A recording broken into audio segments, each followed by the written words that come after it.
So what happens when you put creativity on a timer?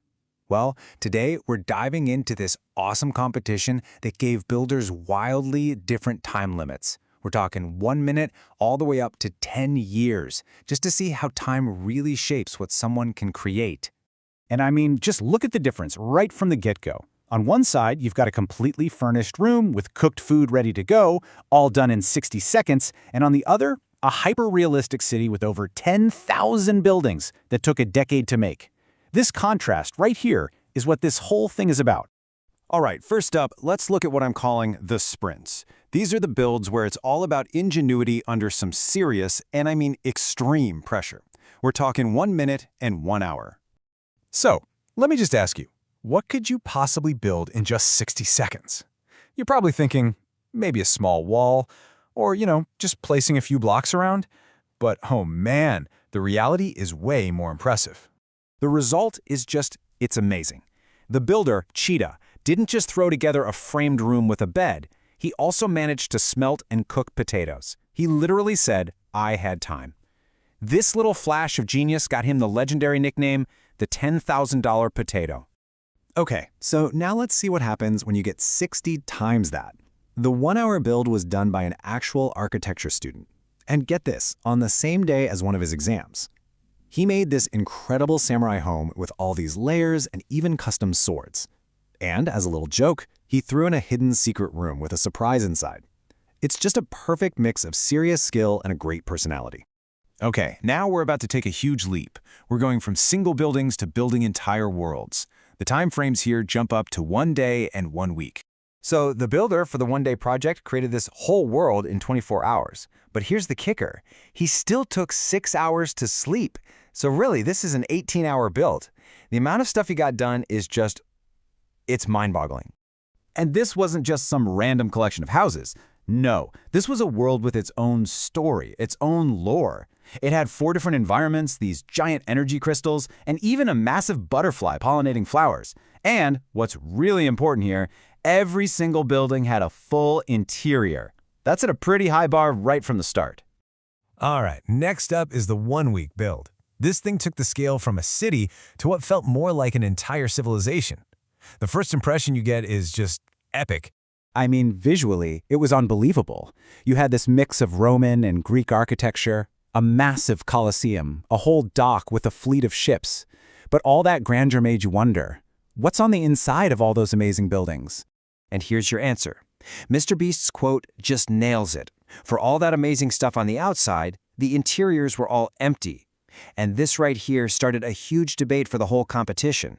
What's more important, quality or quantity? A beautiful shell or a world that actually feels alive? Now we get to the final category, the epics. These aren't just builds anymore. These are massive projects that are just fueled by pure passion and perseverance. We're talking 1 month, 1 year, and yeah, even a full decade. The 1-month build was this breathtaking, high-tech underwater city. It was built to feel completely immersive, It had a monorail system, a floating bus, ramen shops, a fully decked-out casino, and a library that looked like it belonged at Harvard. This was a clear vote for quality and insane detail. So how did they pull this off? Well, the builder and his hands poured over 500 hours into this thing in just 1 month. To put that in perspective, that's like 12 full-time work weeks crammed into 30 days. It just shows you the insane dedication this level of detail takes. But what makes this build so special is the story behind it. This wasn't just some random idea. It was based on a novel that the builder, Shovel, wrote back in college. That personal connection, that passion, was built right into every single block. So what happens when you stretch the timeline out to a full year? You get this, a gigantic kingdom inspired by Egyptian and Babylonian culture built with 200 million blocks. And here's the craziest part. It was all placed by one guy. This quote from the builder, Tim, it's so powerful. He poured a year of his life into this, all driven by the dream of making this his full-time career. He's honest that it was a huge financial sacrifice, which just reveals the deep personal cost of a passion project this huge. And finally, the 10-year build. This timeline really puts it all into perspective. The project, called Greenfield, started when the builder was in middle school. Now he's an adult, with a job and an apartment, and he's still working on it. It's become his life's work, something he hopes to one day show his own kids. Now, while it started with one person, this city has grown into this massive group project. Altogether, the team has put in over 100,000 hours. To put that into perspective, that's more than 11 years of nonstop work for one person. It's just an incredible example of what a shared creative vision can do. So, after seeing everything from a 60-second room to a 10-year city, how on earth do you judge it? How is all this creativity rewarded? Well, each of the 4 judges had $10,000 to give to their personal favorite. And the results were so interesting. Thea, who's an author, picked the 1-month build because she loved the personal story behind it.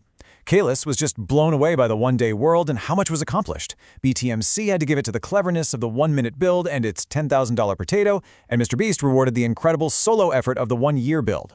So in the end, there was no single definition of best. The prizes went to totally different kinds of achievement, a spark of pure ingenuity, a deep personal story, and the sheer marathon of one person's dedication. Each winner was like a different answer to that whole quality versus quantity debate. And that leaves us with one last question to think about. When you look at all these incredible creations, which one speaks to you the most?